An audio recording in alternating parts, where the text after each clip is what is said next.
ஏன்னா எனக்கு இருக்கிற கோபம் அப்படியே. சரியா நடிக்கலைன்னா அவங்கள மாதிரி ஒன் மோர்லாம் கேட்க மாட்டேன். இவனை முடிச்சுட்டு கதையை முடிச்சுட்டு வேற ஒரு ஆளை போடுறான்னு சொல்லி. இப்ப பாருங்க, நாளைக்கு டைட்டில் பாருங்க, இந்த மீட்டிங்குடைய டைட்டில் வரும், கொலை செய்வேன் ராதாரவிஷன்.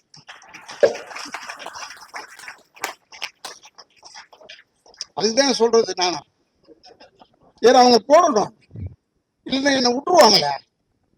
அதனால அது போடணும். என்ன சொல்றேன்னா, கெட்டதே போடுறேன்னு கொஞ்சம் நல்லதையும் போடலாமேன்றதுக்காக சொல்றேன். ஏன்னா ராதாரவி பேசுறதுல கொலை செய்வேன் சொல்லு வர்றான். எனக்கு என் கேரக்டரோட ஒத்து போன வார்த்தைகள் அதெல்லாம். அதை பத்தி எனக்கு கவலையே இல்லை. இருந்தாலும் ஒண்ணு சொல்றேன், உண்மையை பேசுவதற்கு பயப்பட வேணாம். ஒண்ணும் இல்லை, இதுதான் நீங்க பாருங்க.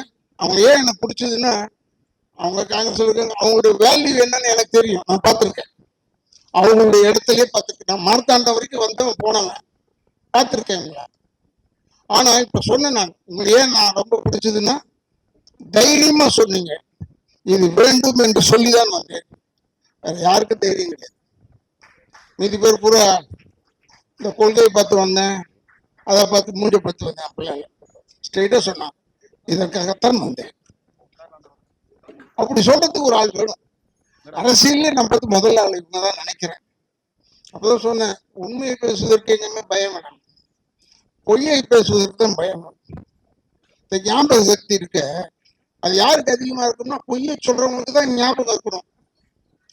என்னமோ சொன்னுமே, அந்த வேலையே கிடையாது பொய் சொல்றவனுக்கு.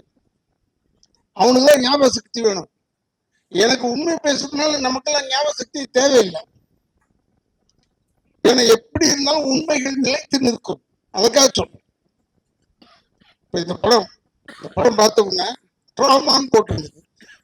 நிச்சயமா சொல்றேன், தமிழ்நாட்டு மக்களை ட்ராமால விடாது. இந்த படம் ட்ராமால விடாது. எல்லாரும் ஹெல் அண்ட் ஹெல்த்தியா நல்ல படம் வந்து சொல்லிட்டு சந்தோஷமா போயிட்டு வரலாம், தப்பு கிடையாது. இப்போ கூட ஒரு இயக்குனர் கேட்டார், என் பக்கத்துல உட்காந்து இயக்குனர் கேட்டார், சார் உங்களுக்கு இப்ப எந்த படம் பார்க்கணும்னு ஆசையா இருக்கு சார்? எனக்கு இந்த ஆசையெல்லாம் கிடையாது சார், பார்க்க வாய்ப்பா தான் போய் பார்த்துருவேன். ஆனா எனக்கு பார்க்கணும்னு சில படம் இருந்தது, இல்லைன்னு சொல்றேன். ஏன்னா என்ன ஒரு பத்திரிகைக்காரு ஒரு 10 நாளைக்கு முன்னாடி கேட்டார், சார் உங்களுடைய எய்ம் என்ன சார்னு. அதான்டா எனக்கு தெரியல, சுத்தி சுத்தி தேடிக்கிட்டே இருக்கேன். என்ன எய்ம் லைஃப்ல? சினிமாக்காரன் ஆயிட்டேன், எனக்கு எய்ம் கிடையாது. இதோட பெரிய நடிகனா வரணும்னு ஆசையா? அது கிடையாது.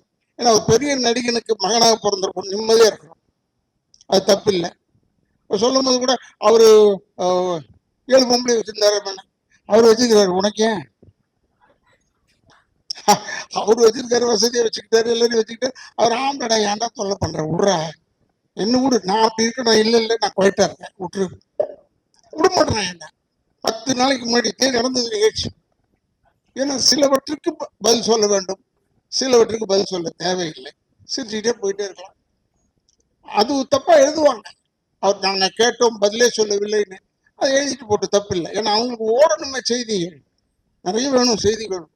பாருங்க, அந்த பேப்பரை பரட்டினா, நான் 2 பத்திரிகை தான் வாங்குறேன், பேர் சொல்லலை, பட் பேப்பரை பரட்டினா வெறும் கொலை கொலை கொலை கொலை கொலை கொள்ளை, பொண்டாட்டி தலையை வெட்டினது, எவ்வளவு நல்ல நல்ல விஷயங்கள் வருது தெரியுமா? அதுல பரவாயில்ல, பொண்டாட்டி தலையை வெட்டுற அளவுக்கு வீரனா இருக்கானே, பொண்டாட்டி எதிர்க்க போய் நிக்கிறதுக்கே யோசிப்பான், தலையை வெட்டியிருக்கானே, கேட்டா மது ஏதோ ஒன்று பெஞ்சா ஏதோ ஒன்று போட்டுக்கிட்டு கொண்டுட்டான்.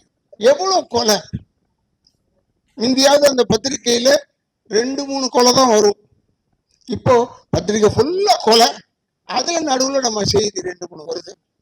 எதுக்கு சொல்றேன்னா, தயவுசெய்து டோன்ட் என்கரேஜ், இதெல்லாம் என்கரேஜ் பண்ணாதீங்க. இந்த படத்தை பாருங்க, பெருசா எழுதுங்க, நீங்க பெருசா எழுதணும்னு சொல்றேன்.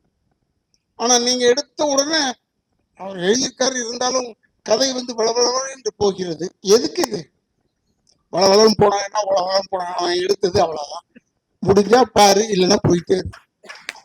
நான் சொல்ற கதை நான் எப்ப அதை சொல்லுவேன். ராதாரவி நல்லா ஆக்ட் பண்ணலையே சார், நல்லா ஆக்ட் பண்ணல, நான் நடிச்சிட்டேன்ல, படம் ரிலீஸ் ஆயிடுச்சு இல்ல, விட்டுட்டு போ, என்ன பார்க்காத, அடுத்தது பாரு. எதுக்கு சொல்றேன்னா, இப்பதான் ஒரே காம்பவுண்ட்ல 7-8 தேட்டர் வர ஆரம்பிச்சிருச்சு. இருக்கிற தேட்டர் பூரா இடிச்சிட்டான். அதெல்லாம் போயிடுச்சு. நல்ல நல்ல தேட்டர்ஸ் எல்லாம் இது போயிடுச்சு. நான் தெரியாதனமா கேட்டேன், வெல்லிங்டன் இருக்கான்னு கேட்டேன். ஏன்னா வெல்லிங்டன்ல ஒரு சின்ன கதை இருக்கு, அதுக்காக கேட்டேன். இல்லைண்ணா அதெல்லாம் எப்பயோ இடிச்சிட்டாங்க. என்னடா இது, நம்ம எந்த உலகத்துல இருக்கோம்? வெல்லிங்டன் இடிச்சிட்டாங்க, எல்லாத்தையும் இடிச்சிட்டாங்க. ஆக உங்களுக்கு சொல்றேன், தயவுசெய்து இப்ப சினிமா எடுக்கிறது தான் சேலஞ்ச். ஏன்னா சினிமா எடுப்பது ரொம்ப சுலபம், நடிக்கிறது ரொம்ப ஈஸி, எல்லாம் ஈஸி. ரிலீஸ் பண்றது தாலியாந்திரம்.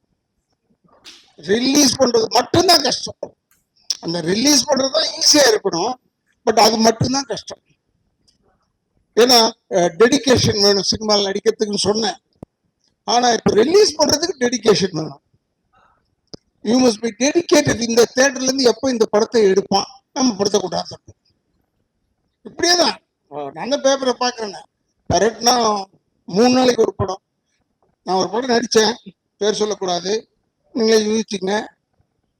பிரமாதமாக போகுதுண்ணே நம்ம படம். வெற்றிகரமான 3வது நாள் சொன்னோம். 25வது நாள், 50வது நாள், 100வது நாள்ல போய் இப்போ வெற்றிகரமான 3வது நாள். 3வது நாள்ல வெற்றி தானே அப்படின்னு ஆயிடுச்சு. அது ஒரு விதத்துல நல்லதுதான். நமக்கு வந்து பக்கு பக்குன்னு இல்லாம 3வது நாளை பார்த்துட்டோம்னா மூடி வச்சிடலாம். சக்சஸ் ஆயிடுச்சு படம், எல்லாரும் பார்த்துட்டாங்கன்னு அர்த்தம். ஏன்னா தயவு செய்து நீங்கள், நம்ம தமிழர்கள் கேட்குறோம், கேட்டு இது வரைக்கும் அவங்க நல்லது செஞ்சதே இல்லை.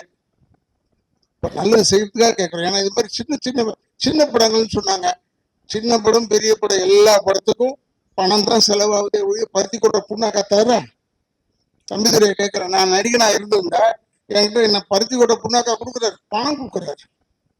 இந்த படம் ஓடணும், ஓடினாதான் தமிழ்நாட்டுக்கு நல்லது.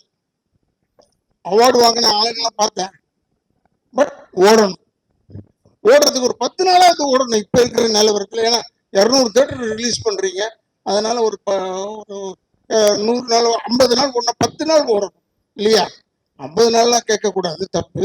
10 நாளாவது ஓடணும் என்று சொல்லி, தயவுசெய்து நீங்க பத்திரிக்கைக்காரங்க, எனக்கு இது இந்த குடும்பம் என் குடும்பம் தான். ஏன்னா சினிமாக்கார குடும்பம் தானே, அதனால எங்க குடும்பம் வாழ நீங்களும் உதவி பண்ணலாம்.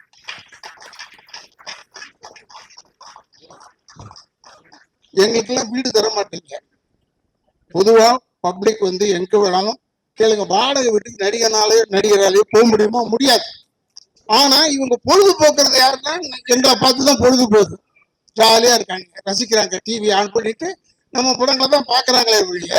அப்ப போய் கேட்டு பாருங்க, சரி இவ்வளவு நேரம் சிரிச்சிட்டு இருந்தீங்க, நான் தான் சார் அந்த நடிகன், எனக்கு ஒரு வீடு கொடுங்க. வீடு தர மாட்டேன் சினிமாக்காரன். ஏன்? நீ சந்தோஷப்படுறதுக்கு சினிமாக்காரன் தேவைப்படுறாங்க, ஆனா வாடகை இருக்கிறதுக்கு எங்களுக்கு விட மாட்டாங்க. அதனால நீங்க பண்றதுலதான் எங்களுக்கெல்லாம் வீடு கொடுக்கணும் கேட்டா. அதனால சொல்றேன், தயவு செய்து சினிமாவை வாழ விடுங்க. அது வீழ்ந்தா நிறைய பேருக்கு வேலை கிடையாது. ஞாபகம், நிறைய பேருக்கு வேலை கிடையாது. அது வீழ்ந்தா நிறைய பேருக்கு வேலை கிடையாது. அதனால் அது வாழ வேண்டும், சினிமா வாழும். அதுக்கு நீங்கள்லாம் உதவி செய்யணும்னு பத்திரிகை தோழர்களையும் யூடியூபர்ஸையும் நான் கேட்டுக்கொண்டு, என்னுடைய வந்து ஜனங்க எல்லாருமே வெளியே போகும்போது நல்லா இருந்தது பாட்டா எல்லாரும் சொல்ல கத்துக்கிட்டு முதல்ல இருக்கு. ஆனாலும் என்னது ஆனாலும் இல்ல, அது இந்த இடத்துல ஃபுல் படத்தை பாருயா, பார்த்துட்டு சொல்லியா. தயவுசெய்து இதுக்கெல்லாம் என்கரேஜ் பண்ணுங்க, வாழ விடுது. நான் சொன்னேன், தம்பிகிட்ட சொன்னேன், பக்கத்துல இருந்து பெரிய டைரக்டர் தம்பிகிட்ட சொன்னேன், தேட்டர்ல போய் தான் நான் படம் பார்ப்பேன். நான் இந்த திருட்டு மிசிடி இதெல்லாம் பார்க்க மாட்டேன். எனக்கு அது ஒரு கெட்ட பழக்கம். தேட்டர்ல போய் பார்த்தாதான் படம் பார்த்த மாதிரி இருக்கு. தேட்டர்ல போய் பார்த்தா விசுவாசம் நான் தேட்டர்ல போய் பார்த்தேன். அப்பதான் எனக்கு தெரிஞ்சது எவ்வளவு கைத்தட்டல் வந்து எவ்வளவு கைத்தட்டல் வரலன்னு எனக்கு தெரியுது. அதுக்காக புது செருப்போ ஏதோ ஒன்று எடுத்தார் நடிகர் பார்த்திபன் சார். அவரு எப்பயுமே கொஞ்சம் யாருக்கு புரிஞ்சிடக்கூடாதுன்னு ஒரு படம் எடுப்பார், அது வேற விஷயம். ஆனா புதுமையா எடுப்பார். இதை நான் போய் தேட்டர்ல போய் பார்த்தேன். அவர்கிட்ட ஃபோன் பண்ணி சொன்னேன், இப்போ படத்தை போய் பார்த்தேன், நல்லா இருப்பான். ஏன்னா நல்லா இருந்தா ஒரு சின்ன என்கரேஜ்மெண்ட் தானே அவங்களுக்கு. மற்றதெல்லாம் சொல்ல மற்றதெல்லாம் நம்மளால செய்ய முடியாது. முதல்ல இந்த டைட்டில் வைக்க முடியுமா? அதே முடியாது. அது மாதிரி இந்த ட்ராமா டைட்டில் வந்து ரொம்ப கேட்சியான டைட்டில், ரொம்ப கேட்சியான டைட்டில். ட்ராமான்னு பார்த்த உடனே இந்த மாதிரி முதல்ல சொல்லியிருந்தாங்க, இவனுக்கு இஷ்டத்துக்கு வச்சிருப்பாங்க போல பேர். எவ்வளவு தூரம் முந்தியெல்லாம் வந்து ஒரு நடுவில் ஒரு வாட்டி சென்சார் வந்தது, டைட்டில் தமிழ்ல வைக்கணும். தமிழ்ல வைங்க, ட்ராமான்றது தேங்க்யூ மாதிரியா? இப்போ தேங்க்யூன்னு சொல்றோம், இல்லை தமிழ்ல சொல்லுங்க நன்றின்னா வரவே தேங்க்யூ தான் ஈஸியாக வரும். இந்த ட்ராமா ஈஸியாக வரும். இந்த படம் ஓடணும். இளைஞர்கள் அவங்க எல்லாருமே கஷ்டப்பட்டவங்க, கஷ்டப்பட்டு உழைச்சி தான் வந்திருக்காங்க. யாரும் தூங்கிட்டு வீட்டில் தூங்கிட்டு தட்டி எழுப்பி வா பண்ணிட்டா பண்ணுப்பான்னு சொல்லலை. ரொம்ப கஷ்டத்தில் வந்திருக்காங்க. கஷ்டம் என்ன கஷ்டம், பல கஷ்டத்தை சொல்லவில்லை. அதனால அந்த சிரமப்பட்டு வந்தவர்களுக்கு நீங்கள் சிரமம் பார்க்காமல் இந்த படத்தை அவங்க வாழ வைப்பதற்காக நீங்கள் வாழ்ந்து காட்டுங்க. அவ்வளவுதான் சொல்லுவேன். நீங்க எல்லாரும் ஹெல்ப் பண்ணணும் என்று சொல்லி தயவுசெய்து உங்கள் பாதங்களை தொட்டு வணங்கி கேட்டு என்னுடைய குடும்பத்தின் சார்பாக நன்றியை கூறி விடைபெறும்.